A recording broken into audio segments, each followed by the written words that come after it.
Bonsoir à toutes et à tous. Nous consacrerons la dernière partie de cette émission à vos questions SMS, Internet et réseaux sociaux. L'enquête sur le 17e meurtre de l'année en Corse a obligé donc les ministres, dont le premier d'entre eux, à employer enfin le terme de mafia. Ce matin, Manuel Valls pressait Alain Orsoni de parler après cet assassinat. L'ex-dirigeant nationaliste explique, lui, qu'on le transforme en cible en le liant à ses récentes éliminations. Nous avons donc intitulé cette émission « Vendetta, Mafia, Omerta ». Et voici les invités qui ont accepté d'y participer en direct, comme chaque soir. Hélène Constantier, journaliste à l'Express, où elle suit notamment les affaires corses. Votre livre « Razzia sur la Corse, des plastiquages à la folie spéculative » est publié aux éditions Fayard. Frédéric Ploquin est lui journaliste à Marianne. Vous travaillez sur les milieux du banditisme, notamment corse. Votre livre « Secret d'avocat » vient de paraître chez Fayard. On y trouve un chapitre consacré aux avocats corses, parmi lesquels Antoine Solacaro, récemment assassiné. Yves Bonnet, lui, ancien patron de la DST. Vous présidez aujourd'hui le comité stratégique d'IDES Consulting. Vos derniers livres, Le Grand Complot chez Jean-Claude Gavzevich et Les Espions d'Hitler, paru chez Ouest France. Enfin, Fabrice Risoli est lui chercheur, spécialiste de la criminalité organisée et des mafias. Vous êtes le représentant en France du réseau Flair, qui milite pour la réutilisation à des fins sociales des biens confisqués au crime organisé. Et puis je renvoie aussi à votre petit dictionnaire énervé de la mafia aux éditions de l'Opportun. Quand le ministre de l'Intérieur parle de mafia, est-ce que ça fait avancer les choses, Yves Bonnet ?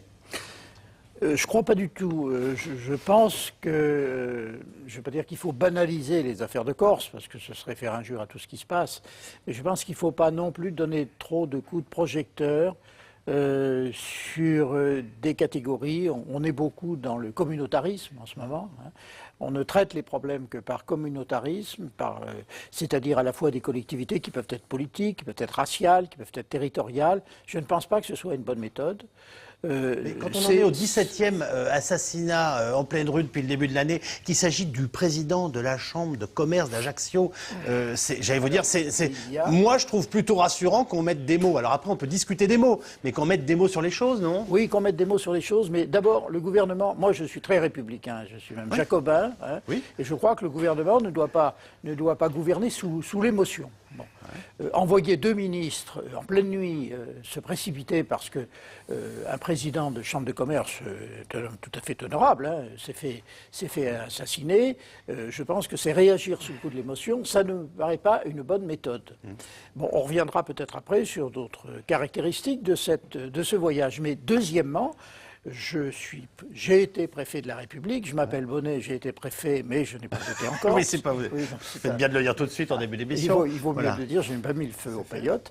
Mais je tiens à dire qu'il faut traiter toutes les parties du catégorie entre les citoyens français, il faut les traiter de manière équivalente. Yes. Je ne dis pas qu'il n'y a pas de problème corse, mais il y a un préfet en Corse, il y en a même deux, probablement un de trop. Bon, parce qu'un seul département suffit pour 310 000 habitants. Hein. Apparemment, c'est des habitants où on trouve un certain nombre de gens qui posent, posent problème. Alors, il faut, je pense, autant j'aurais conçu que le préfet de Corse fût immédiatement convoqué à Paris pour s'expliquer et pour donner ses appréciations, autant je vois mal ce que la présence de deux ministres sur place peut apporter. J'ai l'impression que vous n'êtes pas d'accord, Hélène Constantier. Ah non, pas du tout. Allez-y. Non, pas du tout d'accord. Je pense que enfin, ça fait des années qu'on nous parle de situation pré-mafieuse en Corse. Ça a été employé dans des rapports qui datent des années 80. On a fait de la périphrase permanente, ça c'est sûr. Ça fait des années. Il est enfin temps d'ouvrir les yeux. D'ouvrir les yeux et de nommer ce qui se passe, qui permettra peut-être ensuite de trouver les moyens de lutter contre ce problème qui est grave et qui fait peser un poids terrible sur l'ensemble de la société corse. Parce que quand on parle de mafia, c'est quand même de ça qu'il s'agit. C'est-à-dire une population écrasée, une population qui a peur de parler, un milieu du banditisme qui a investi des secteurs entiers de l'économie de l'île, la politique également, donc ça commence à ressembler à quelque chose de... C'est pas une situation à l'italienne, mais ça commence à ressembler à une situation grave. Donc vous qui travaillez sur ces questions depuis longtemps, quand vous avez entendu le mot employé, j'allais dire, dans la bouche d'un ministre, vous dites, au minimum, on commence à dire un peu les choses normalement, je vous comprends bien? Oui, je dis enfin. Alors pour le moment, on n'emploie que le mot. Oui. Après, on attend de voir jusqu'où est-ce que le gouvernement actuel va aller, est-ce qu'il a la réelle volonté. On a soulevé un petit coin, vous voyez, un petit coin de la nappe. Est-ce qu'on a vraiment envie de voir tout ce qu'il y a sous la nappe? Frédéric Ploquin. Écoutez, moi je crois qu'il était temps que l'État, effectivement, mette des mots sur les choses, premièrement. Deuxièmement, je pense que le gouvernement était obligé, finalement, de réagir et d'envoyer des ministres là-bas. Évidemment, on a été habitué avec Nicolas Sarkozy à cette espèce de précipitation. Dès qu'il y a un événement, on y va. Là, je pense qu'ils ont dû se poser la question, est-ce qu'il faut prendre un peu de temps ? Mais quand même, quand on regarde ce qui vient de se passer sur un mois encore, c'est extraordinaire. On a tout de même, c'est pas tous les jours, un avocat représentant de la loi, incarnation de la République, voilà, qui est quelque part une institution à lui tout seul, derrière sa robe noire, qui se fait assassiner. Après, on peut se poser des questions, pourquoi, comment, enfin, qui se fait assassiner. Et deuxièmement, ce président donc, de la Chambre de commerce et d'industrie, c'est pas non plus n'importe quoi. On est au cœur du système économique de l'île. C'est plus des petits voyous qui s'entretuent dans leur coin. Et c'est ça qui fait toute la différence. Et c'est pour ça que je pense que l'État n'avait pas tellement de choix. Il fallait réagir et devait réagir, si vous voulez. On n'est plus dans une stricte guerre de bandits comme on a depuis 20 ans, 30 ans en Corse. On n'est plus dans l'ébauche de dérives mafieuses. Il faut dire les choses telles qu'elles sont.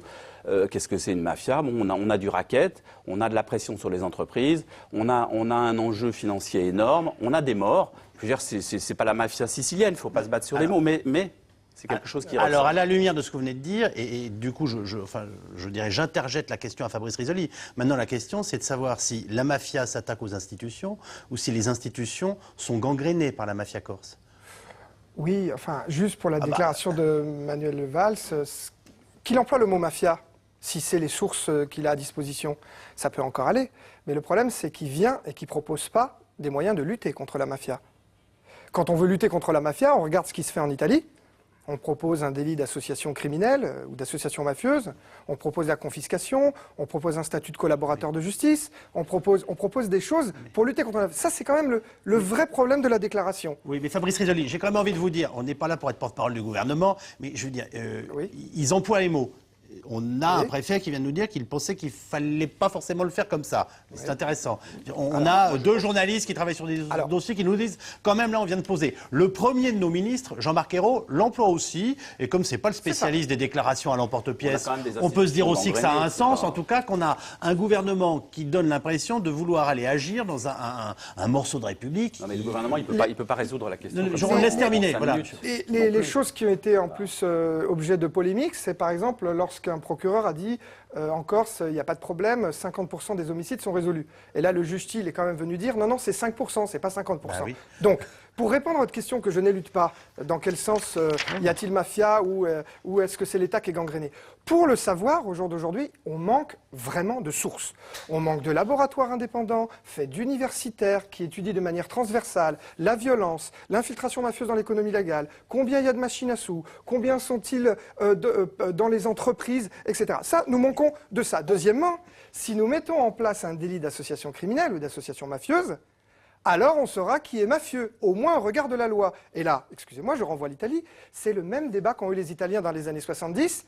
La mafia n'existe pas. En 82, on met en place le délit d'association mafieuse, et après on découvre que la mafia existe. 17e et donc dernière victime en date, le président de la Chambre de commerce d'Ajaccio, Jacques Nasser. Comme 4 autres victimes récentes, on les présente comme proches d'Alain Orsoni. Le sous-entendu est là clairement explicite. Ce serait le président du club de foot d'Ajaccio, par ailleurs ex-leader nationaliste, qui serait visé. Ce dernier proteste et affirme qu'on fait de lui une cible. En tout cas, une chose est sûre, la République française n'arrive absolument pas à résoudre ce qu'on appelle depuis des années le problème corse en matière d'euphémisme. On peut guère faire mieux. Alice Malbert, François-Xavier Rigaud et Patrice Morel. La Corse est à nouveau ensanglantée. Le meurtre de Jacques Nasser dans son magasin du centre d'Ajaccio mercredi soir marque le 17e assassinat en Corse cette année. C'est la banalisation de la violence. C'est des meurtres à répétition. Plus personne ne comprend rien, ni pourquoi. Certains y voient l'œuvre de la mafia, car l'assassinat du président de la CCI d'Ajaccio s'inscrit dans la lignée d'une série d'homicides, dont celui de son avocat et ami, Antoine Solacaro, abattu le mois dernier.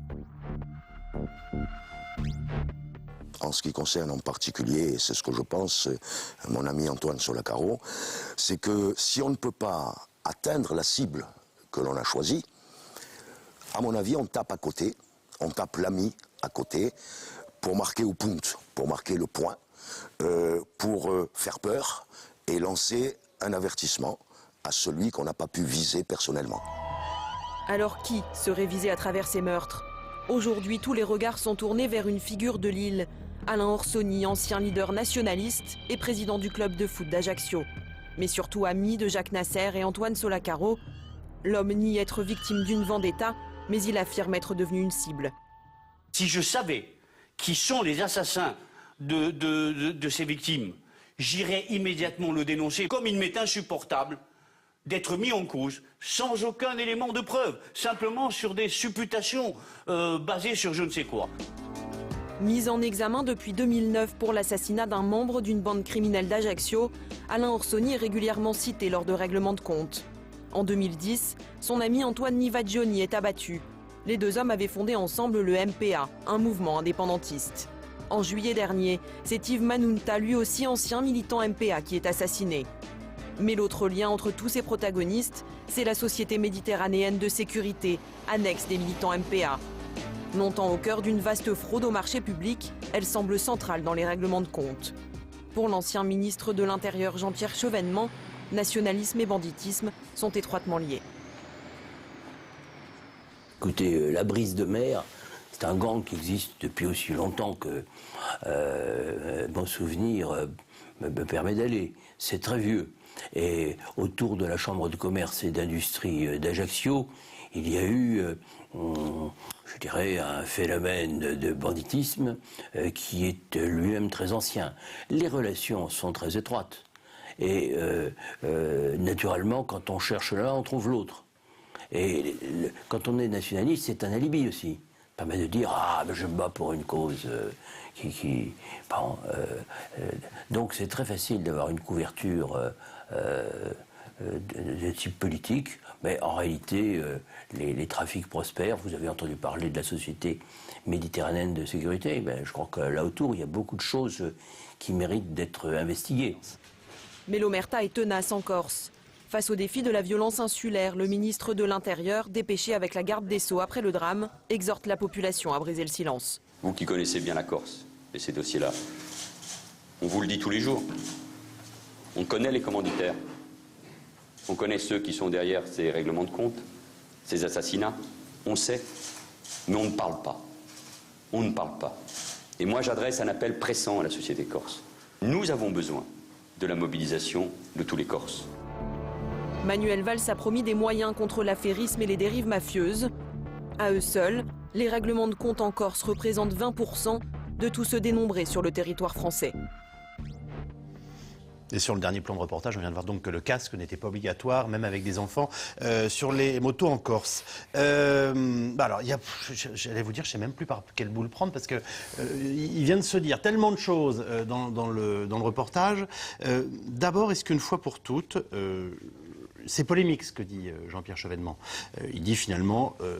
tout ça, notamment sur le plan politique, ce sont des couvertures complètement bidons et on a affaire à du milieu, à du gangstérisme et à des voyous. Êtes-vous d'accord, Hélène Constanti?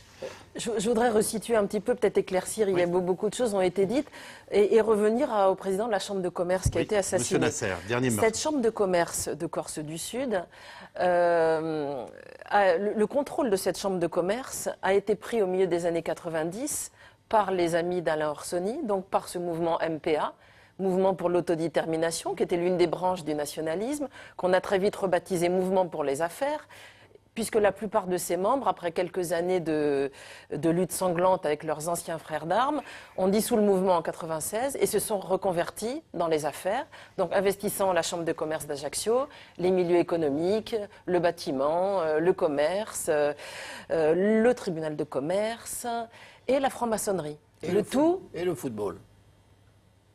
Alors là, on est dans les milieux économiques. Alors le tout avec la bénédiction à l'époque de Charles Pasqua, qui a vu tout ça d'un très bon œil, puisque toutes ces personnes qui se sont notabilisées en quelque sorte à Ajaccio ont aussi été des informateurs privilégiés de l'État qui, lui, n'avait qu'une seule cible, lutter contre les nationalistes. Et donc a laissé prospérer...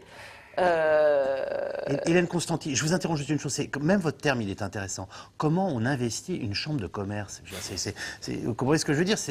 L'histoire de cette chambre de commerce. Ceux qui nous écoutent et qui ne sont pas accoutumés à ce genre de choses, ils ne peuvent pas comprendre. Il y a des élections, on est élu Par ses pairs, Oui. il y a des élections qui ont été contestées, qui ont été truquées, qui ont été refaites. Ça a été une très grosse polémique au milieu des années 90.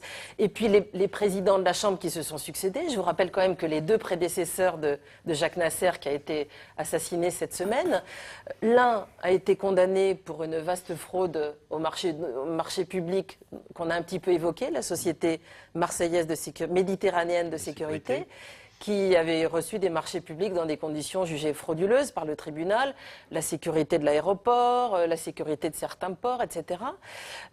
Donc le prédécesseur de l'homme assassiné a été jugé pour cette affaire. Celui qui était là avant lui a été, lui, condamné à une peine beaucoup plus lourde encore, puisqu'après avoir quitté la Chambre de commerce, il s'est reconverti dans le trafic de drogue de haut vol, et il a été jugé pour un grand trafic de cannabis entre le Maroc et la France, à bord d'hélicoptères qui était basé à l'aéroport d'Ajaccio, où il avait bien sûr ses entrées en tant qu'ancien président de la Chambre. Donc, je vous ai bien compris. Vous un petit peu le contexte de cette Chambre de commerce de Corse du Sud. Je vous ai bien compris, vous nous avez dit que Charles Pasqua avait fermé les yeux? Oui. Mais au nom de ce que vous nous avez dit, c'est-à-dire que finalement, on préfère combattre les nationalistes que combattre le crime organisé? Bien sûr, je ne suis pas la seule à le dire. Le juge Thiel, qui est juge antiterroriste, l'a abondamment dit ces derniers jours, bien sûr. Le plus gros trouble à l'ordre public en Corse, c'était la violence nationaliste, c'était les plastiquages, c'était l'atteinte à la nation. Et donc, pour lutter contre ce trouble-là, on a fermé les yeux sur des pratiques. Frédéric Ploquin, et on remonte la table, si je puis dire. Je dirais que l'État en Corse, depuis, si on remonte à 30 ans, comme ça, c'est fait comme ça. Les relations entre l'État et la Corse, c'est fait d'aller-retour depuis 30 ans. Il y a des moments où on ne peut pas négocier avec le grand banditisme. Donc le grand banditisme, on le combat plus ou moins. Le grand banditisme a fait main basse au début des années 80 sur ce qui était discothèque, ce qui était le classique du banditisme, les stupéfiants, les discothèques. Des choses comme ça. Puis à un moment donné, sont apparus les nationalistes. Le ça investit toujours dans ça investit dans les discothèques et dans les boîtes de nuit. Parce que c'est ce qu'il y a, le monde de la nuit. C'est une question naïve. Hein. C'est le monde de la nuit, c'est facile à contrôler. Il y a beaucoup de liquide dans tous les sens du terme. Et derrière, il y a des espèces. Et puis c'est vraiment leur poire pour la soif, on va dire. Donc ça permet de blanchir de l'argent et puis en même temps, ça permet d'amener de la blanche. De blanchir, absolument. Ça, c'était le grand classique. Et donc là, on a laissé s'installer, se sont installés sur la Corse depuis 30 ans des grosses équipes au nord, au sud, tout était clair. Il y avait une espèce d'équilibre comme ça, des forces côté banditisme. Et puis d'un coup, il y a les nationalistes qui sont arrivés là-dedans, au milieu de ce jeu, et eux, leur problème, ils ont une cause. Alors la cause, est-ce qu'ils y croient, est-ce qu'ils y croient pas, ça dépend. Il y a sans doute des gens un peu purs et un peu sincères. Mais il faut la financer, la cause. Et là, ils sont rentrés assez rapidement en concurrence. Et moi, je me souviens même dans les années 90 d'avoir vu des nationalistes essayer, à un moment donné, ils ont osé imaginer aller implanter des machines à sous à Bastia. Quand ils ont vu que la brise de mer faisait rideau, ils ont vite abandonné. Et ils se sont un petit peu retirés, on va dire. Mais aujourd'hui, à quoi on assiste, si on regarde, on met tout ça en perspective, on assiste donc, après l'effondrement des deux grandes bandes criminelles, on va dire, au nord et au sud, à de nouvelles générations qui débarquent. Et je pense qu'Alain Orsoni, lui, dans le paysage, même s'il dit qu'il n'est pas visé, c'est quand même quelqu'un qui fait partie de la génération d'avant. Et il y a de fortes chances qu'on découvre, au travers des enquêtes à venir, qu'il y a une nouvelle génération de beaucoup plus jeunes. Ils sont toujours beaucoup plus fous, les plus jeunes, d'ailleurs toujours plus dangereux. Les vieux vous disent, attention, les jeunes qui arrivent, ils sont plus dangereux. Qui veut prendre la place. Et il y a de fortes possibilités pour que... Et la place, c'est quoi? C'est quoi l'enjeu aujourd'hui? C'est plus le trafic de stupéfiants. Et c'est pour rejoindre ce que disait pas seulement, on va dire. Non, mais au travers de la Chambre de commerce et d'industrie, on voit bien que ce sont les marchés publics. Et derrière les marchés publics, la répartition de la sécurité, par exemple. Et donc là, c'est vraiment l'État qui recule. À ce moment-là, ce sont les terrains à bâtir, ce sont les constructions, et c'est cette fameuse côte formidable dont parle Hélène dans son livre, qui aujourd'hui fait fantasmer tout le monde. Et donc le butin, c'est légèrement déplacé. Et ça les rend fous parce que c'est de plus en plus cher, ça représente de plus en plus d'argent. En tout cas, il y a quelque chose qui me frappe avant de vous donner la parole, c'est que depuis peu de temps, on entend parler, je dirais, des nouvelles générations. Et ce soir, selon mes informations, mais ce sont des informations que j'ai du terrain, selon les informations dont je dispose aujourd'hui, je ne sais pas. Ce sont des choses qu'on expliquait, je vous ai même entendu nous expliquer, et d'ailleurs, on aura un reportage qui nous emmènera tout à l'heure à Marseille, mais avant, sur par exemple le renouvellement des générations dans les cités, par exemple. Dans les cités. Ce genre de phénomène phénomène a lieu, d'après vous, aujourd'hui aussi en Corse. Je pense que c'est un peu la même chose. En fait, on a des gens derrière qui arrivent et qui poussent et qui veulent la place. Et l'État, honnêtement, l'État, là, depuis 10 ans, l'État recule aussi faute de moyens. Il y a de moins en moins de policiers, de moins en moins de douaniers, de moins en moins d'agents fiscaux. L'État amaigrit dans les dernières années sur fond de crise. Oui, enfin, on a l'impression aussi parfois, enfin moi on me dit qu'il y a quand même encore du monde en Corse, mais le problème c'est de savoir s'ils sont actifs et s'ils font leur travail, s'ils le font jusqu'au bout, et si on leur laisse faire. Yves Bonnet. Il y a plus de monde dans le département de la Corse que dans celui de la Meuse. Proportionnellement. De la Meuse. De la Meuse. Bon. De la Meuse, Alors, oui. tout semble... Moi, je ne veux pas faire le travail des policiers, je ne veux pas faire le travail du préfet, mais il semble qu'on tourne autour de M. Orsoni, que je ne connais pas. Bon. Mais M. Orsoni, il a 3 qualités. Hein. Il y a autour de lui, effectivement, tout ce qui ressemble à l'autonomisme, voire à l'indépendantisme. On a bien fait de lui envoyer d'ailleurs Mme Taubira, qui est elle-même une spécialiste de l'indépendantisme guyanais. Hein. C'est elle qui réclamait les réparations pour les descendants des Elle est très limite, votre comparaison, M. Bonnet. Elle est très limite, la comparaison entre... je ne peux pas vous le dire, entre Mme Taubira et... la défense d'une cause autonomiste. Bon, Mme Taubira est une indépendantiste. Bon, enfin, passons. Vous avez été sous-préfet en Guyane, vous? J'ai été sous-préfet en Guyane, oui. Tout à fait. Oui. Bon, il y a aussi le problème... C'est pour ça que vous êtes au courant des dossiers. Il y a effectivement le problème... Bon, ça, tout le monde le sait. Non, mais il y a aussi le problème, effectivement, de la Chambre de commerce. Il y a le problème du sport. Alors, sur le sport, moi, je voudrais quand même poser des questions, parce que la Corse est un département de 310 000 habitants. Elle a 3 clubs de football professionnels. Oui. Il y en a plus qu'à Paris. Ah bah oui, c'est sûr. Elle a 2 clubs en première division. Et la ville d'Ajaccio, qui n'est pas une capitale, a 2 clubs professionnels. Alors, quand on sait ce que coûte le football professionnel, à moins que ces joueurs viennent jouer gratuitement en Corse, ce qui m'étonnerait, parce que il y a plus de Corse. C'est joli, la Corse. Hein. Oui, non, mais c'est très joli. Et puis, il y avait autrefois de très belles équipes. Moi, je me souviens d'une équipe de Bastia qui était allée très loin en Coupe d'Europe, qui était absolument magnifique, et où il n'y avait que des Corses. Bon. Mais maintenant, il n'y a plus de Corse. Alors, je voudrais savoir d'où sort l'argent. Parce que, d'où sort l'argent et à quoi ça peut servir les recettes d'un club corse, d'un club de football. Bon. Nous connaissons tous des clubs qui ont beaucoup de mal à vivre, hein, mais là, la prospérité des clubs corses, qui ont des frais que les autres n'ont pas, puisqu'à chaque fois qu'ils se déplacent, ils sont évidemment obligés de prendre l'avion, ça me paraît quand même assez étrange. Et je pense que là aussi... Ça, c'est de la suspicion, vous avez des infos? Mais je n'ai pas d'infos. Parce qu'il faut nous balancer... Non, mais j'ai bien compris que... On fait autant de cash qu'on veut. Vous dites que c'est de l'observation. Non, mais on fait autant de cash qu'on veut avec la recette d'un club de football. Vous arrivez avec beaucoup d'argent et vous dites que c'est la recette. Qui va vous dire le contraire? C'est le cas pour toutes les activités classiques de blanchiment. Là, partout, il y a du liquide. On appelle ça, par exemple, l'ORECA, hôtellerie, restauration, café. C'est tous les gangs émergents commence quand même par le trafic de stupéfiants. On en a retrouvé à Avignon en train de faire un échange avec un gangster qui venait de Rotterdam. Les deux Corses avaient des billets, les autres avaient de la cocaïne. Évidemment, ils ont dit au magistrat que c'était abracadabantesque. Donc ils commencent tous par les stupéfiants. Après, il faut blanchir une première fois dans tous les secteurs classiques où on peut mettre de l'argent. Ça peut être le club de foot, ça peut être l'hôtellerie, l'association. La discothèque, c'est génial. Il y a 100 personnes qui sont rentrées, vous dites qu'il y en a 300. Vous mettez la différence de l'argent de la drogue et vous arrivez, vous êtes un honnête entrepreneur. Ça commence comme ça. Sur un stade, ça prend des proportions particulières. Oui, voilà, absolument. Parce qu'une boîte de nuit tous les soirs, avec 300 entrées, c'est beaucoup mieux qu'un stade de foot. Un match, c'est 2 fois par mois. À domicile. Ah non. C'est vraiment un détail, ça peut arriver sur la recette, mais le quotidien des gangsters, c'est du blanchiment dans des activités classiques, etc. Après, ça permet d'avoir des sociétés de brasserie, etc., et de monter sur les appels d'offres, sur des montages financiers plus complexes, on retombe sur la spéculation immobilière. Mais je constate qu'on parle beaucoup et qu'on n'a pas beaucoup de sources, peu d'enquêtes qui arrivent au bout. On avait créé un pôle financier qui a été démembré pendant 10 ans, on n'a eu qu'une affaire qui s'est soldée par presque rien. On manque de sources et je demande à ce qu'on regarde ce que propose la Commission européenne anti-mafia, qui a été créée au mois de mars. Oui, c'est intéressant ça. Elle propose de faire comme l'Italie, de faire un délit d'association criminelle, de confisquer administrativement les gens qui appartiennent à l'association criminelle, c'est-à-dire qu'en gros, ils doivent prouver l'origine légale de leurs biens, à partir du moment où on a montré que c'est une association criminelle, et après on doit les réutiliser à des fins sociales. Sur le territoire corse, lorsqu'on saisira la villa du gangster, cette villa doit devenir un centre culturel. Ça se fait en France. Ça ne se fait absolument pas, et ça ne se fait absolument pas. En fait. France, la confiscation est pénale, les restitutions vont, le trafic de stupéfiants vont à la milte, et 90% va à la répression, c'est-à-dire qu'on donne des voitures aux policiers. Et ce n'est pas en donnant des voitures aux policiers, non, c'est génial, en Italie, on fait des tribunaux de justice avec des biens confisqués.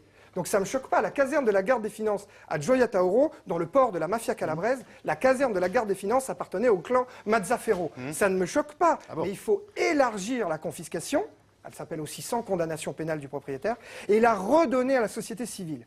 C'est la seule manière en Corse, pour un peuple qui est attaché au territoire, qui est attaché au symbole, que la société civile ait sa part. C'est-à-dire que ça ne doit pas être sans arrêt le gangster et le gendarme.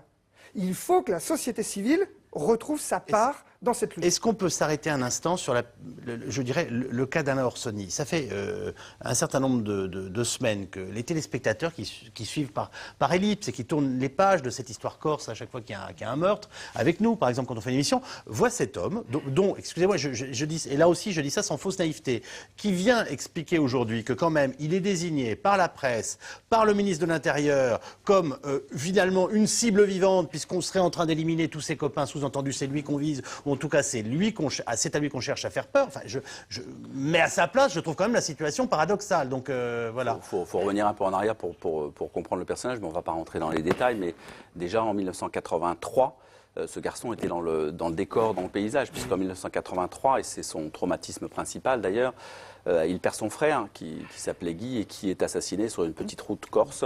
À l'époque, lui, et il n'a eu de cesse jusqu'à aujourd'hui de le dire et de l'écrire, son hypothèse, c'est que c'est l'État, les barbouzes qui ont tué son frère. Mais quand vous parlez aux enquêteurs, aux policiers qui étaient sur place, aux magistrats, on vous donne toute autre version, puisqu'on vous dit qu'en réalité, son frère a été éliminé par une bande rivale sur fond de trafic de stupéfiants. Donc c'est quand même quelqu'un, je le dis, parce qu'il est dans le paysage politico-mafieux, hein, allons-y sur les mots, depuis 30 ans, qui à un moment donné a craint pour sa vie.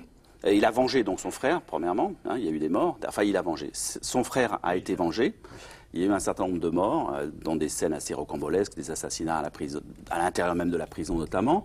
Ensuite, lui, il a à un moment donné de sa carrière jugé utile de s'éloigner de la Corse. Oui. C'est-à-dire qu'il a compris, il s'est dit qu'il valait mieux qu'il parte ailleurs. Il dit aujourd'hui qu'il rêve qu'une chose, c'est de s'en aller. Hein. Il est parti en Amérique centrale. Et un jour, donc, il y a eu un de ses amis qui était là et qui dirigeait le club de football d'Ajaccio qui a été tué. Et là, je ne sais pas, ça devait le démanger, mais je comprends. Je veux dire, être éloigné de la Corse quand on est Corse, c'est dur. On a envie d'y être. Donc, après un certain nombre d'années comme ça d'exil, il rentre. Et là, tout de suite, il devient un acteur, je ne dirais pas encore politique, mais quoique, je dirais, certains disent que ses amis voulaient prendre la mairie d'Ajaccio. C'est-à-dire que ce n'est pas du tout juste quelqu'un qui vient comme ça pour faire un peu de rond. Alors, ils prennent le club de football.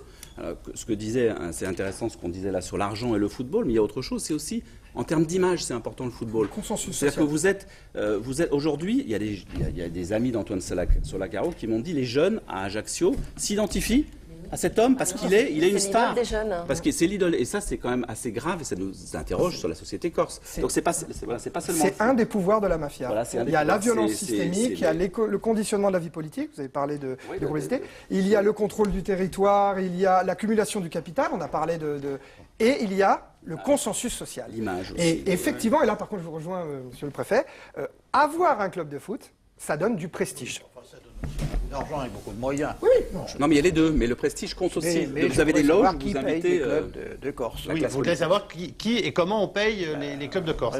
Alors, le ministre de l'Intérieur a fait autre chose d'inhabituel aujourd'hui. Il a demandé aux Corses de parler. Et alors, moi, j'étais très surpris des réactions. Parce que je vous avoue que ça me paraît de bon sens.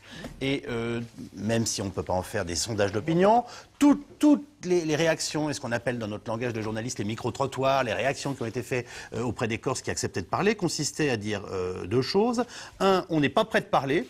Et en disant, et sous-entendu surtout pas à eux. Deux, de toute façon, si on parle, on est en danger. Il y a quand même un moment, un serpent corse qui se mord la queue. Donc, troisièmement, si vous permettez, c'est pas à la population de chercher les criminels. C'est à la police de faire son métier. Non, mais moi, bien entendu que c'est à la police de faire son métier, mais alors, que ça soit en banlieue pour trouver des caches d'armes ou du trafic de drogue, ou en Corse pour savoir qui a fait quoi et à quel moment quelqu'un est passé sur une route, faut bien qu'il y ait un moment quelqu'un qui a un petit peu mais de courage pour témoigner. Non, Alors mais- après, vous pouvez me dire que je suis ridicule. non, non, je non, veux non. bien. Hein. On demande de la délation. Tout le poids. La sur le délation, témoignage. c'est pas un argument républicain. Donc je suis désolé. Oui, mais en même Non temps, mais c'est Manuel extraordinaire. Valls, Dans une affaire à criminelle, mon on appelle ça du témoignage. En Corse, on appelle ça de la délation. Oui, mais Alors, Manuel Valls, essayez a de- pas tort. c'est pas. Juste un point sur- Pardonnez-moi, non mais pourquoi c'est le écrire à la ministre police, Oui. ça n'est pas écrire à la Gestapo. Non, hein. c'est pour ça que je dis que fais Manuel quand même une Valls différence, moi. n'a pas tort D'accord. dans ce sens Mais essayez de de faire vous- cet Alors, appel. allez-y. Essayez Voilà. de vous Expliquez-moi, imaginer, expliquez-nous. essayez de vous imaginer, habitant d'une petite ville de Corse. On a dit qu'il y avait 300 000 habitants en Corse. C'est tout petit, c'est le 15e arrondissement parisien. Et en plus, c'est organisé par micro-régions, très éloignées les unes des autres. En Corse, tout le monde se connaît. Tout le monde connaît la généalogie de la famille. On a été à l'école avec des voyous. Vous voyez, tout est mélangé. Les gens se connaissent. Il n'y a pas d'un côté les voyous et d'un côté les gens honnêtes. Les gens se connaissent, ils se saluent, ils se fréquentent. Donc, première chose. Et comme dit l'un de mes amis très justement, pourquoi est-ce que les Corses ne parlent pas? Il me dit, il y a la petite peur et la grande peur. La petite peur, c'est de croiser son voisin qui va plus vous adresser la parole de sa vie. Donc c'est pas très amusant tous les jours. Ça, c'est la petite peur. Et la grande peur, c'est quand même de prendre une balle derrière la nuque. Les gens ont peur en Corse. Les gens ont peur de parler. Les micro-trottoirs le montrent bien ces jours-ci. Hein. Les gens n'osent rien dire. On leur pose la question, ils baissent la tête, ils courent. J'ai passé pas mal de temps ces dernières semaines en Corse. J'ai notamment donné une conférence sur le livre que j'ai écrit à l'île Rousse. Une conférence pour parler de la spéculation et de l'avenir de l'île. La personne qui organisait la conférence a été l'objet de menaces. Elle a reçu un coup de fil anonyme, très menaçant, lui disant « Écoute, Marie-Noël, si tu n'annules pas la conférence, tu auras des problèmes et tes enfants, etc. » On a choisi toutes les deux de la maintenir. Beaucoup de monde s'est présenté, il y avait plus de 200 personnes qui étaient là, mais dans une ambiance assez solennelle, hein, puisque c'est un exemple du fait qu'on peut difficilement parler en Corse, ne serait-ce que parler, débattre.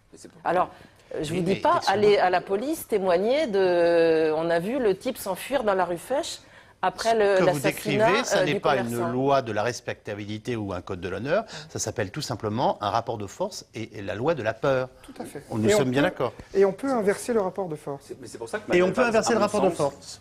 Avec les outils que je viens de dire, à partir du moment où vous mettez en prison les gens pour association mafieuse, vous leur confisquez leurs biens, vous montrez que l'État, lui, est présent et s'attaque à la bonne personne. Alors, Ils vous laisseront faire, ils vous regarderont. Alors en tout cas en Corse, la mafia, qu'on appelle aussi milieu, recycle une partie de son argent, notamment en contournant ou en accompagnant la loi du littoral. C'est comme vous voulez, corruption, violence, explosion, au gré des affinités, des amitiés ou des rapports de force, on construit ou pas, on détruit ou non. Alors pourquoi certains édifices sont-ils plastiqués et pas d'autres?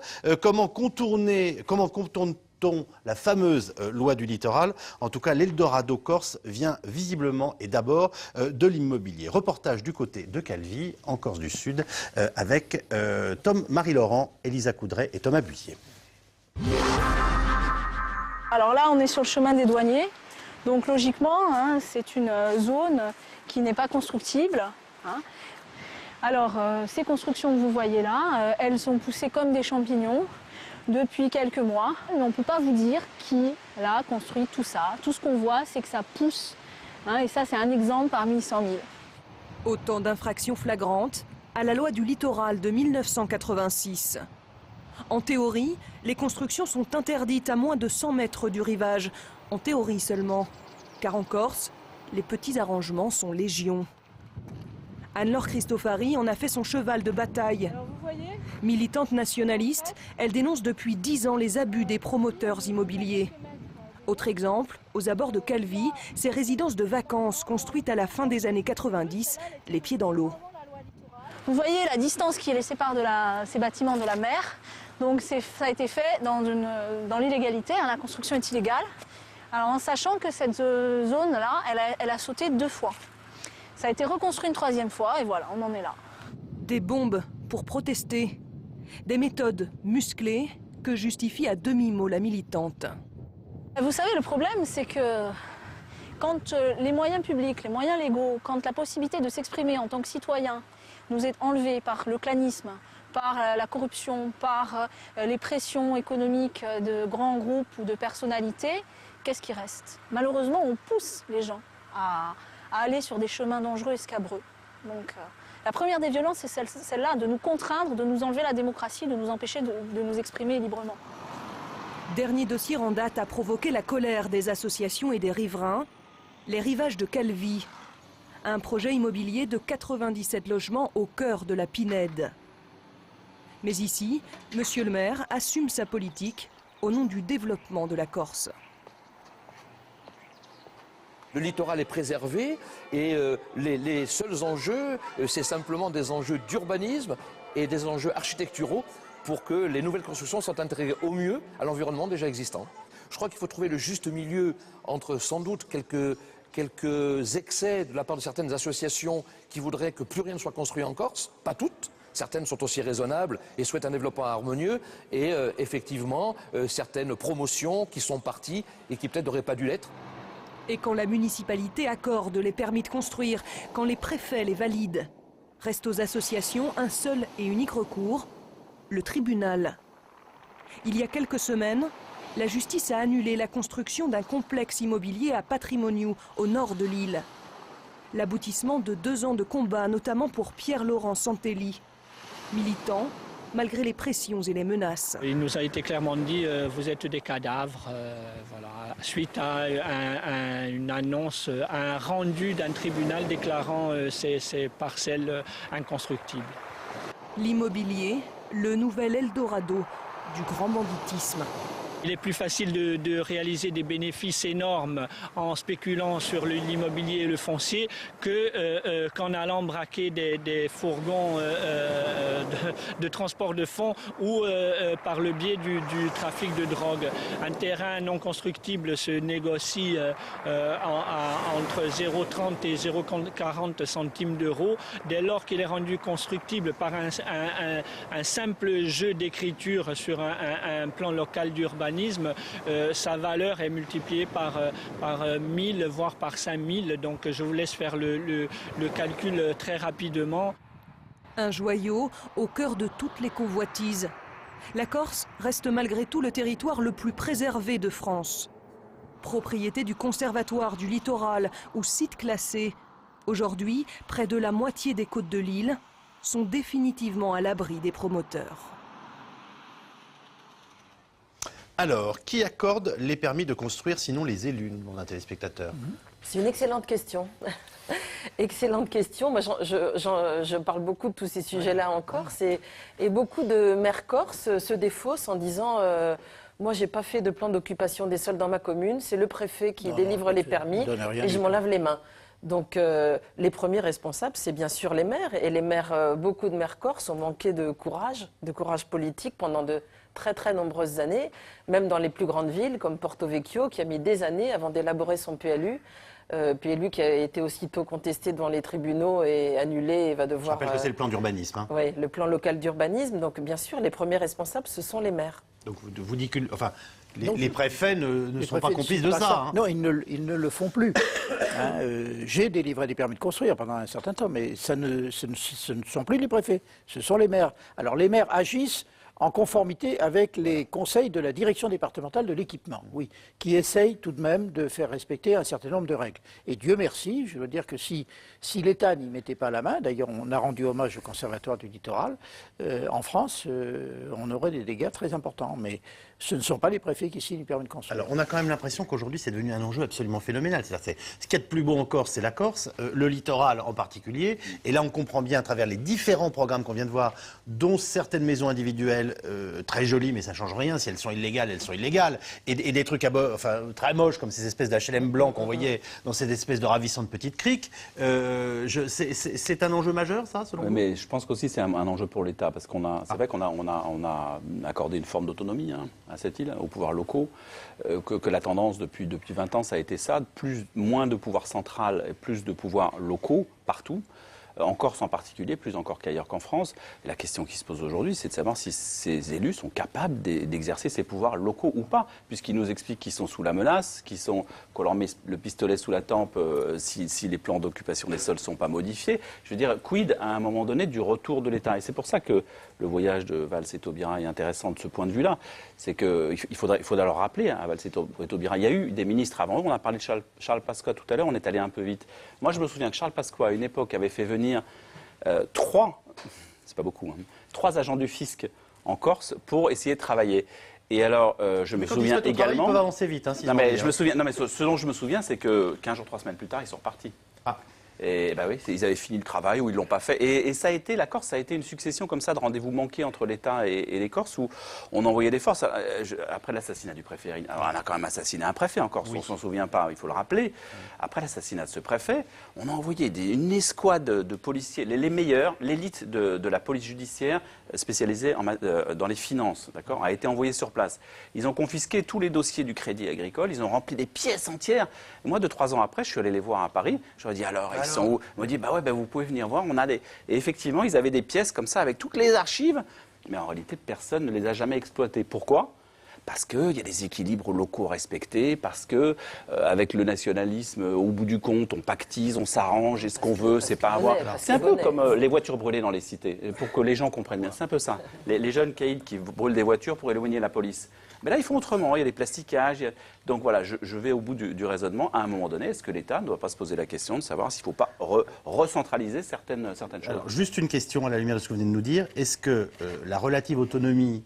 Moi, je suis convaincu qu'il y a des autonomistes corses fondamentalement sincères, mais bien sûr, et qui n'ont absolument rien à voir avec la mafia. Bon, mais je veux dire, est-ce que la corsitude n'est pas une tare? Voilà, la corsitude n'est pas une tare. Non, mais il faut le dire. On peut le dire comme ça. Très bien, mais pardonnez-moi, une fois qu'on a dit ça, est-ce que l'autonomie grandissante et par ailleurs le barzin que foutaient les autonomistes en réclamant politiquement un certain nombre de choses qu'ils ont en partie obtenues, a favorisé la montée en puissance du non-respect de la loi en Corse et de la loi républicaine.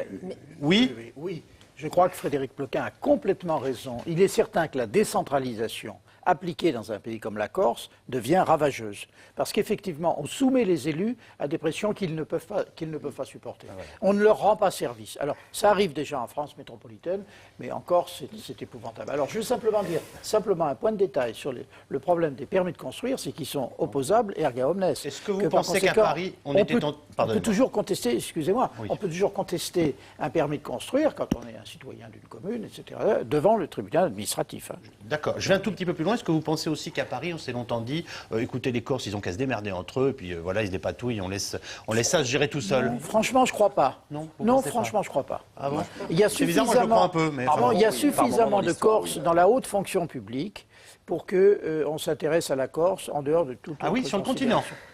Oui, sur le continent, il y a énormément de Corses, et tant mieux. Mais moi, tous mes directeurs, mes chefs d'établissement, quand j'étais môme et collégien, ils étaient tous Corses, et ils étaient tous dans l'école publique, et ils étaient parfaitement respectés. Ah bah, les boutiques tournaient, mais mais sauf qu'ils étaient dans les Hauts-de-Seine, vous voyez, ils n'étaient pas en Corse du Sud ou en Corse du Nord. Vous vouliez intervenir? Non, je suis d'accord qu'on revient au débat, est-ce que l'État fait sa part? Je ne voulais pas apparaître comme quelqu'un qui défend pour les Corses qui ne devraient pas parler, à mon sens, mais c'est parce que l'État ne fait pas sa part.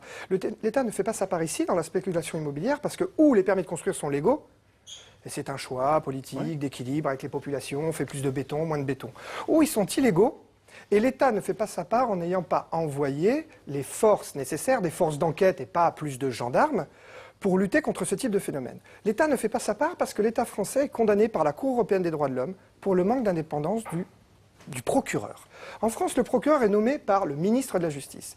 Allié au principe d'opportunité des poursuites, en France, il n'y a pas réellement d'enquête poussée contre la corruption d'élus locaux. C'est très rare par rapport à d'autres pays. Ça vient de là. Je parle d'une condamnation de la Cour européenne des droits de l'homme. Les OPJ dépendent tous de leur ministère. Officiers de police judiciaire dépendent tous de leur ministère. Lorsqu'ils sont regroupés dans la GIRS, c'est difficile de faire une synergie d'enquête qui devrait être très intéressante. GIRS, juridiction interrégionale spécialisée, qui était intéressante, qui nous vient du pôle italien, etc. En Italie, les OPJ dépendent du magistrat, carrière et notation. Ce qui crée une synergie pour lutter contre ce phénomène. Et les interférences dont vous parliez, les équilibres, l'élu qui va donner le coup de téléphone, parce que ce n'est pas toujours la menace du calibre, c'est « oh non, tu ne vas pas faire ça », etc. Ben là, ça ne marche pas.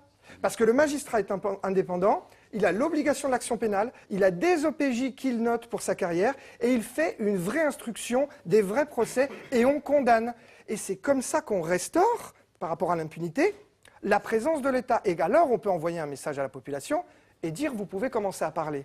Parce qu'au jour d'aujourd'hui, l'État ne faisant pas sa part, c'est quand même très difficile de renvoyer à la responsabilité individuelle. Sur ce qu'on est en train de décrire depuis le début de l'émission, est-ce que vous diriez quand même, Hélène Constanti, finalement, depuis une trentaine d'années, la mafia progresse en Corse par le biais du blanchiment d'argent sale, notamment dans l'économie légale et en particulier dans l'immobilier? Oui, et puis je voulais revenir aussi sur ce qui s'est passé là, de ces 10 dernières années. On a parlé, là, on a vu le maire de Calvi, qui était le président de l'exécutif de Corse de 2004 à 2010. Il y a eu quand même une conjonction politique, à la fois au niveau local en Corse, avec une majorité UMP à l'Assemblée de Corse, dirigée par les maires des 2 grandes villes touristiques de Corse, Calvi et Porto Vecchio, qui avaient vraiment envie de développer l'immobilier, de bétonner davantage. Ils considéraient la loi littorale comme trop contraignante. Donc volonté politique locale forte. Volonté politique nationale également forte. Nicolas Sarkozy, qui s'est beaucoup occupé de la Corse avant même qu'il soit élu président, lorsqu'il était ministre de l'Intérieur, il y allait beaucoup. Il était tout à fait dans cette ligne-là. Donc il y a eu une volonté politique niveau national et local d'aller dans ce sens-là. Je raconte dans mon livre une histoire qui est quand même formidable. Ça se passe en 2004, au moment de la présentation, en l'avant-première de l'Enquête Corse. L'Enquête Corse, ce film adapté de la bande dessinée de Pétillon. La scène se passe à Porto Vecchio. On est fin août ou début septembre. Nicolas Sarkozy est avec Cécilia. Il y a le préfet. Il y a Jean Reno qui est là. Et Jean Reno vient d'acheter une très belle propriété à Bonifacio, qu'il a acheté au maire à Bonifacio, qu'il a acheté au maire d'ailleurs, un terrain non constructible. Mais on lui a promis que ça allait bien se passer. Le plan local d'urbanisme allait être adopté, il allait pouvoir construire une très belle villa à Bonifacio. Et donc Jean Reno, qui joue un rôle dans le rôle principal dans ce film, est là dans l'assistance. Et puis Nicolas Sarkozy le présente au préfet, dit: tu connais Jean Reno, il veut construire à Bonifacio. Le maire de Porto Vecchio surenchérit en disant: Jean Reno, il est plus corse que les Corses, il faut qu'il soit bienvenu dans notre île. Et le préfet a refusé le permis. Le préfet est aujourd'hui secrétaire général de l'Élysée. Et dès l'élection de Nicolas Sarkozy en 2007, il a été mis au placard. Et il m'a dit, ce jour-là, lorsque j'ai signé le permis à Jean Reno, qui était parfaitement illégal au regard de la loi littorale, j'ai signé ma disgrâce définitive. Donc voilà, l'État a une grosse responsabilité dans ce qui s'est passé ces 10 dernières années. Il faut dire son nom, il s'appelle Lema, et qu'on envoie davantage de Lema en Corse. Alors en tout cas, depuis bien longtemps, la voyoucratie corse est installée sur le continent, bien évidemment, notamment à Marseille, salle de jeu, boîte de nuit. Seul problème, les petits trafiquants des quartiers nord doivent eux aussi blanchir leur argent et du coup, comme on manque d'espace, eh bien, il faut faire de la place. Ce qui explique une partie de l'augmentation stupéfiante des règlements de compte dans la cité phocéenne ces dernières semaines. Margot Chouraki et Alexis Fischer. Vous voyez, les Corses, ils sont dans tous les coins de rue à Marseille. Vous en avez de partout. Les Corses sont tous un cousin sur le continent. Et Gilles Tachon, un ancien de la BAC à la retraite, les connaît bien. Dans le quartier de l'Opéra, ils tiennent le monde de la nuit depuis des décennies.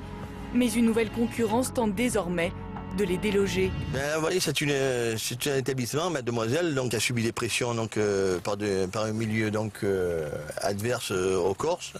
Et donc quand même réussi à le prendre en étant assez convaincant, je pense, parce que la patronne, elle est de l'autre côté de la Manche. Là, en ce moment, elle va s'installer donc, à Londres. Parce qu'elle a peur? Elle a peur, oui. Pourtant, son père, son papa, c'est quelqu'un connu, réputé donc, dans le milieu corse.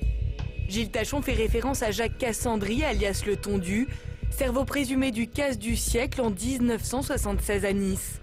En creusant ce tunnel, le gang avait à l'époque subtilisé l'équivalent de 29 millions d'euros, un butin sûrement réinvesti dans des affaires. Les Corses sont en train de perdre la main sur ces discothèques-là parce que bon, c'est vrai que c'est pas que la manne d'argent importante qui ramasse, mais simplement ça sert de blanchiment d'argent au niveau des discothèques, au niveau des bars à Marseille. C'est sûr que c'est une manne d'avoir une boîte de nuit. On blanchit l'argent, c'est tout. C'est quoi, c'est une guerre des clans? Guerre des clans, une guerre ethnique, on dira même, parce que bon, les gens qui sont là, donc, ils sont plutôt des quartiers nord, donc d'origine française, d'origine maghrébine, et puis donc ils s'adonnent maintenant avec leur argent facile qu'ils ont pu avoir dans le commerce illicite du stupéfiant. Ils investissent dans la pierre ici. Farid Berama était l'une des figures montantes de ce milieu émergent. avant d'être tué de 9 balles dans le corps par un commando dans un bar de Marseille en 2006. Le coupable, un parrain corse, Ange Toussaint Federici, a été condamné en octobre dernier à 30 ans de prison.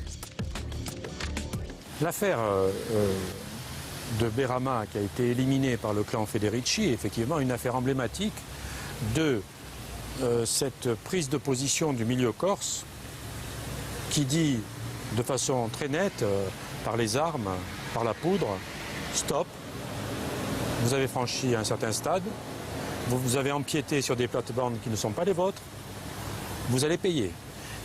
Et demain, une telle affaire peut se répéter, c'est-à-dire qu'il peut y avoir d'autres assassinats du même style.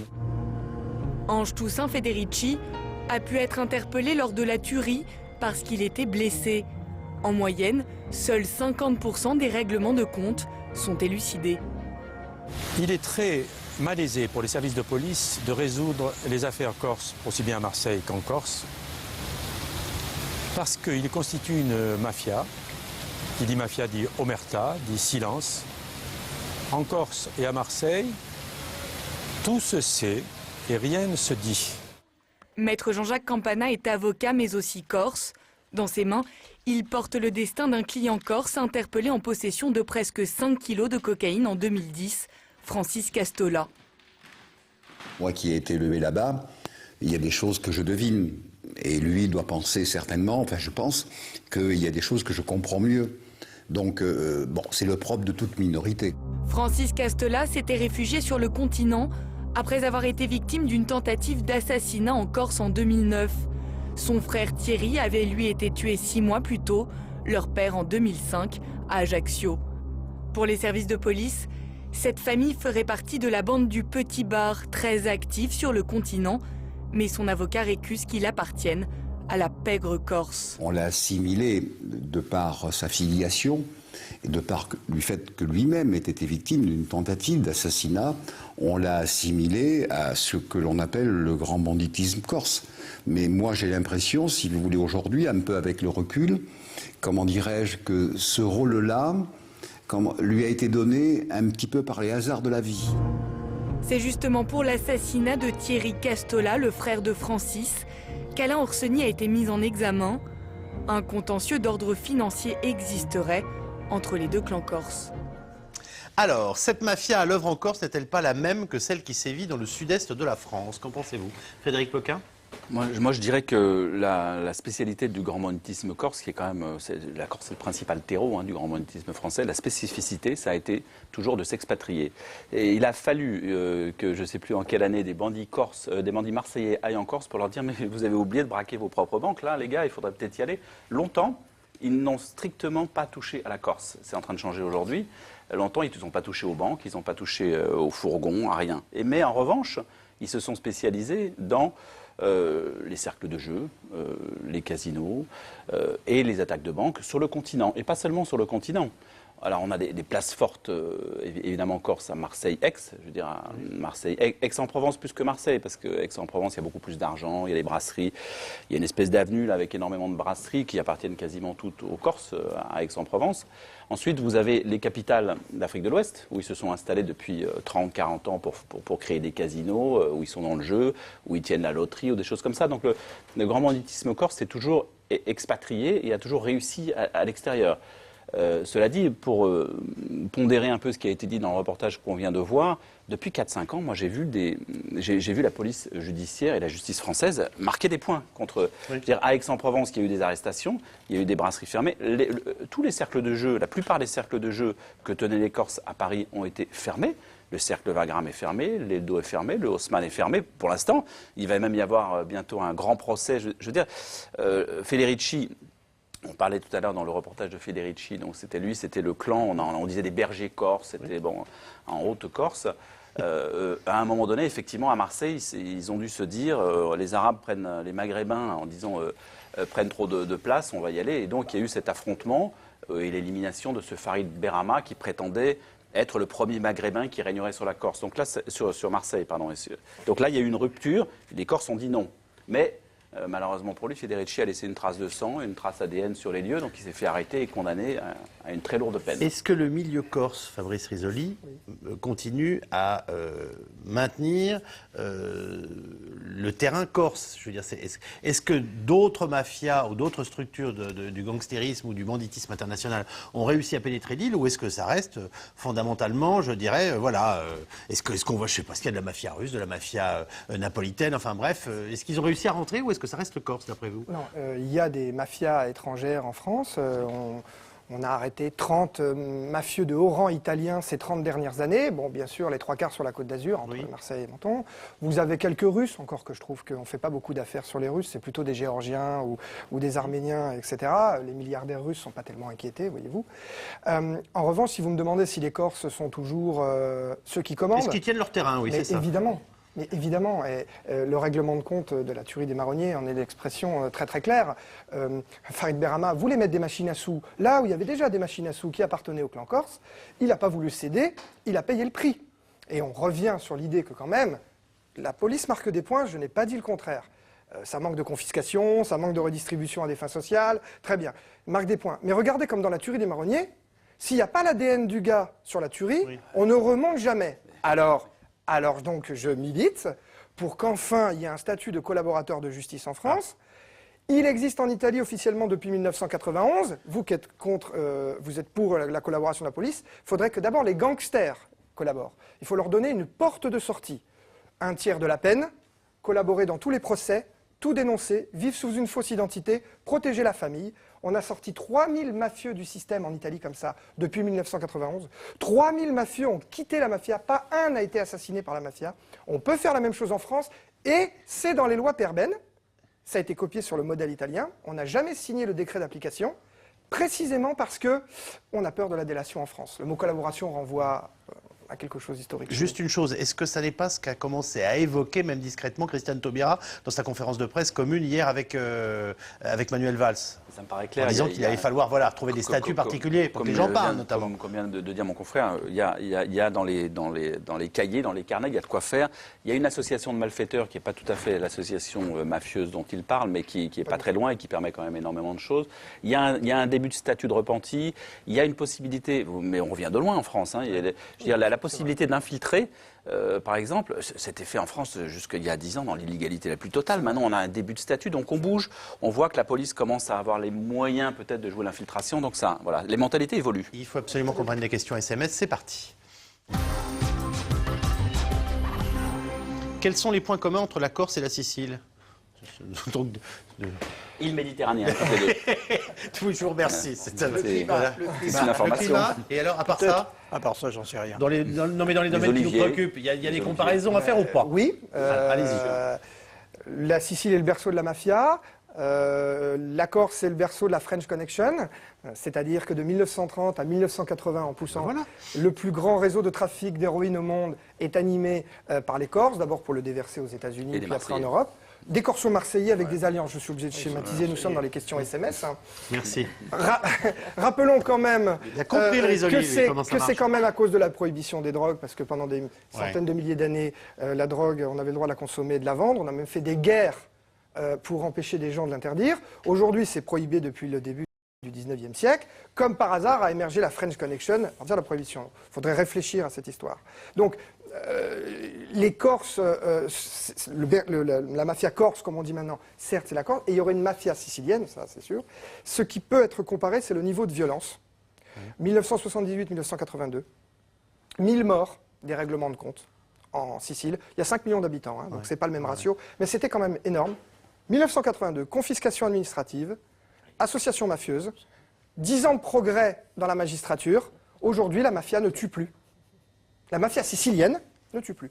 Envoyer un ministre, est-ce agir? J'ai cru comprendre que vous pensiez que non tout à l'heure, Yves Bonnet. Moi, je pense que l'action se situe ailleurs que dans des visites ministérielles. Alors, M. Valls est, et je crois, un très bon ministre de l'Intérieur, mais il peut très bien diriger le ministère de l'Intérieur à partir de la place Beauvau.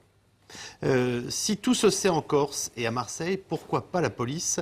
Et serait-elle sourde? Voilà, c'est ce que vous trouvez que... Mais la police n'est pas sourde, mais la police, pour envoyer des gens devant le tribunal, ne veut pas se contenter de ce qu'on dit dans les bars. Donc il lui faut des preuves. La police, elle a besoin de preuves pour faire qu'on a... Parce qu'en plus, ça servira à rien. C'est même... Il n'y a rien de pire que d'arrêter quelqu'un pour devoir le relâcher 2-3 mois plus tard en disant « Excusez-nous, on n'avait rien ». Et on est quasiment obligé de s'excuser. Et pourquoi pas de le rembourser pour la prison qu'il a fait. Donc c'est absurde. Il faut donc monter des dossiers. Si je vous dis des preuves, il doit bien en avoir un petit peu par-ci par-là.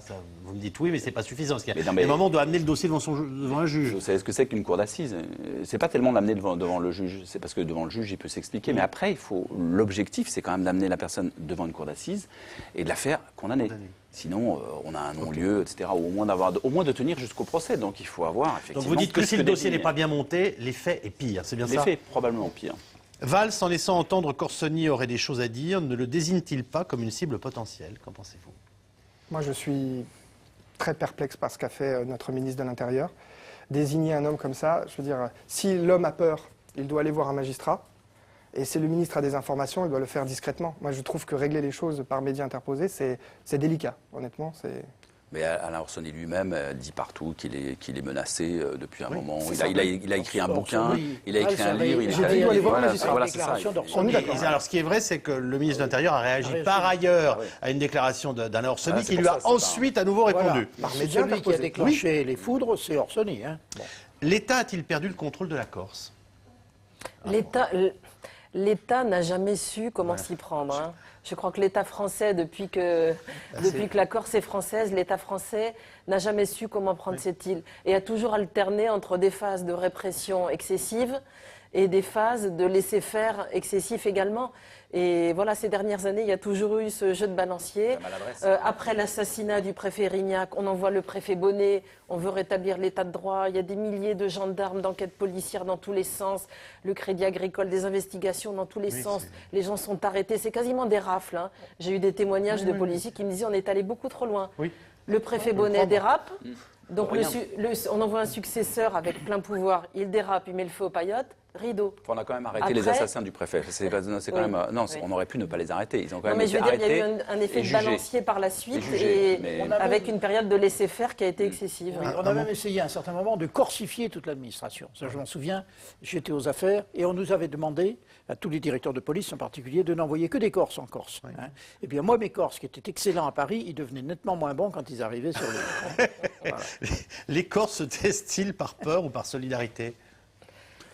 Les deux, Hélène expliquait tout à l'heure que dans toutes les familles, on avait un peu de tout et que donc c'est une espèce de société extrêmement clanique, extrêmement familiale. Et puis il faut répéter ce qu'elle disait tout à l'heure, c'est une juxtaposition de villages. On est dans des villages, donc effectivement, tout le monde voit ce que fait l'autre, tout le monde. Donc faut imaginer ça. Et moi, contrairement aux autres, je trouve pas que ce soit forcément maladroit de la part du ministre de l'Intérieur d'aller dire. Parce que c'est son rôle, il est dans ce rôle, il se trompe, il connaît peut-être pas la Corse, mais quand il leur dit allez-y maintenant parlez, il est dans son rôle. Quel avenir pour la Corse si la mafia n'est pas éradiquée? Hélène Constanti. Assez inquiétant. Assez inquiétant. Je pense que là, il est vraiment temps d'avoir une action en profondeur. Sinon l'île dérive. Lorsque le modèle des jeunes, c'est Alain Orsoni, c'est inquiétant. Le port d'armes est-il autorisé en Corse?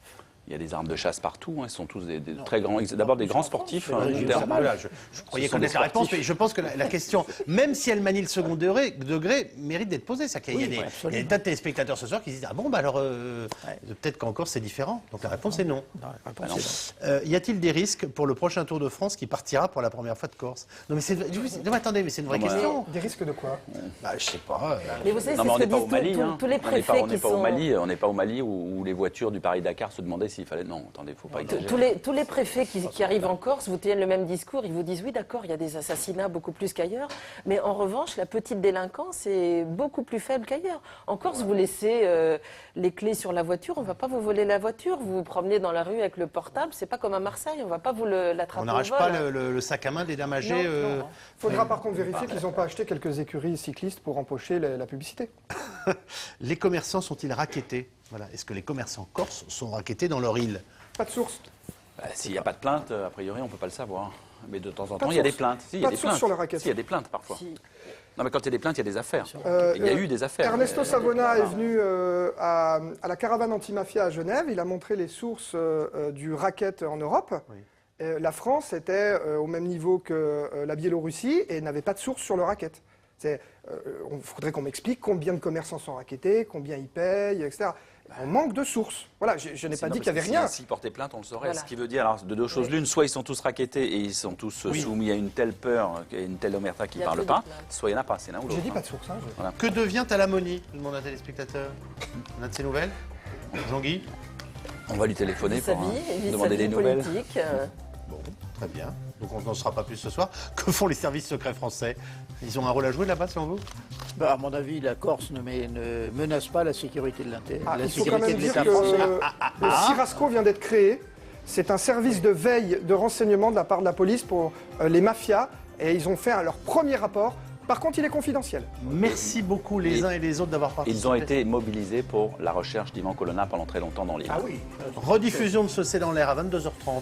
Merci d'avoir suivi, merci vous d'y avoir participé. Je vous incite à vous intéresser à ces politiques. Dimanche 17h45 en direct, Caroline Roux recevra Jean-Luc Mélenchon. En ce qui me concerne, je vous retrouve mardi et je vous souhaite donc un excellent week-end sur votre chaîne. À mardi prochain.